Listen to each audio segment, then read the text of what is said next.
Now, back when I very first started playing golf, I was taught to essentially be in this position when I hit driver, or any club for that matter. I'm going to be behind the golf ball, meaning my upper body's behind it. I almost feel like my elbows are going toward the target that way. Left elbow higher, right elbow kind of tucked in under. And I feel like I'm delivering it from the inside. Now, right away, that clicked with me. I felt like driving's been pretty easy since then. And I've actually got a cheat. I'm going to show you exactly how to get in that position, make it feel really good with a board and a hammer here in just a second.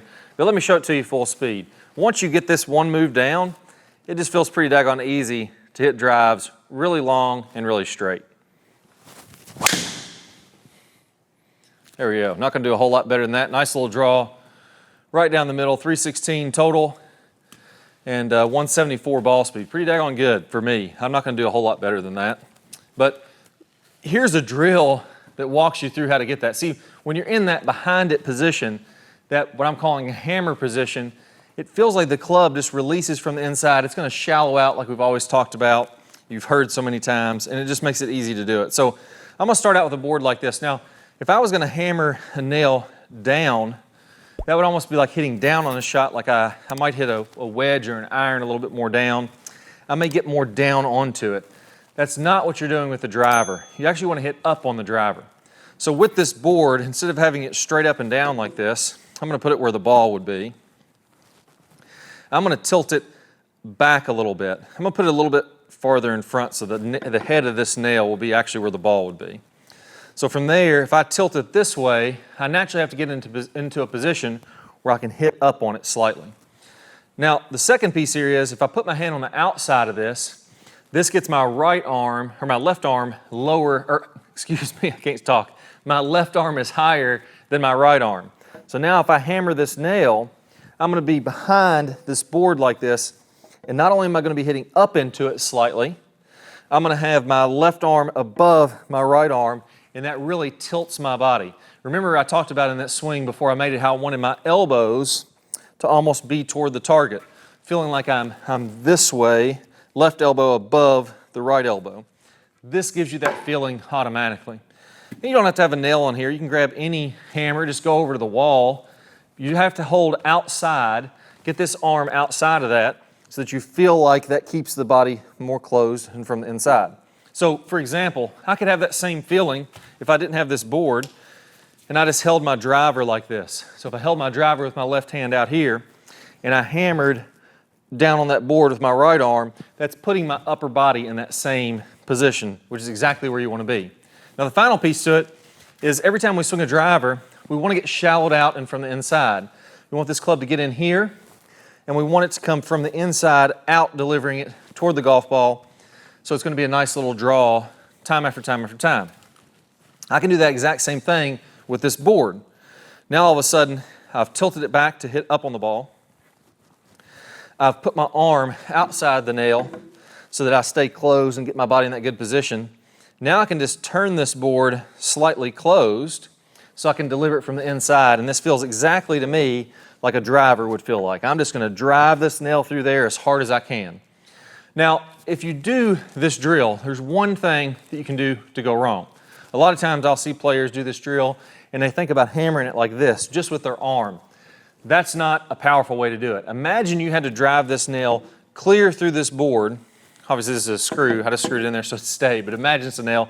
I'm going to pound it through this board. I'm going to bash this board into a billion pieces. It's going to break in half. This is the way I would do that. I would open my body up. I would get my right heel off the ground. I'd really open up so that I could hit that thing really, really hard, really smack into it and do it with some force. That's the way you got to do it. So clear your body out of the way, then I can really pound that nail pretty daggone hard. So that's the feeling you're going to have. Take that same feeling to the driver.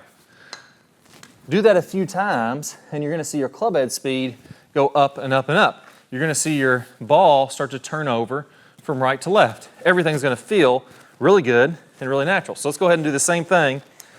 Just like I did when I was hammering that nail, get behind it, get my elbows toward the target, and let this thing fly.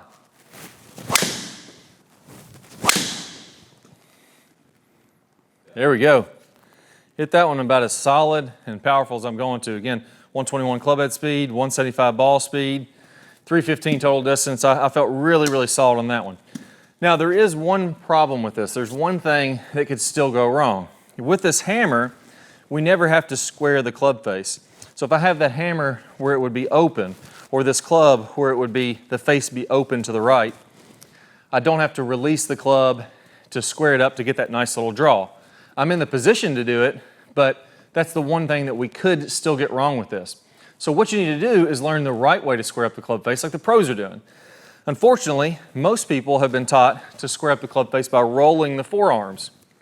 And when I roll the forearms, all of a sudden I'm not in that hammer position like I talked about. The way the pros do it and the way that I'm doing it here is by using the wrist in a very specific way. I call that the anti-roll method. And I can teach it to you. It's very simple. Once you understand it, it's just like it opens up a door of new possibilities. Now you see how you can hit that draw every single time, come from the inside, and release the heck out of the club, and just get shot after shot after shot that turns over from right to left, and it feels really powerful. I'm going to play a preview of that video here in just 1 second. All you need to do is go ahead and click the card that pops up on your screen. You'll see it somewhere up here. If you don't see that card, don't worry about that. Go down to the description below, click the link there. Either one of those places will give you instant access to this video where I teach you the anti-roll method, teach you how to get that ball drawing back every single time now that you're in this good, powerful hammer position with the driver. Let me go ahead and share it to you right now. I can't wait to show it. Let's get started. So here's the bottom line. If you've been taught to roll the club in the early downswing, that causes the shaft to get steep. And that steep club causes all your problems. It causes you to hit it way behind the big hitters and way inconsistent with your quality of strikes. So you're in the tall grass and the trees and the hazards all day long. Now the great news is this. There's really only two pieces that you need to know to fix all these problems. The first one is we need to learn the proper way to square up the club face. Instead of rolling the forearms and getting steep, there's another way that the pros do this. Once you learn this right way to square up the club face, then you can shallow out from the inside and everything starts to fit together. Now I'm going to teach you this right now in what I call the anti-roll method. You may also hear this called the motorcycle move or the tour twist, but let's walk through exactly how to do that. Now what I want you to do is go ahead and go kind of in the last parallel in the downswing. So here, I want my hips to go ahead and be opening up. I want my club to be parallel with the ground, and I want my hands to be in front of my right thigh. Now, when I take my grip, you're going to notice that when I do this, the club face is basically straight up and down. So if I'm looking at it from this angle, you'll see the face is straight up and down, and my logo of my glove is pointed out in front of me. Now from there,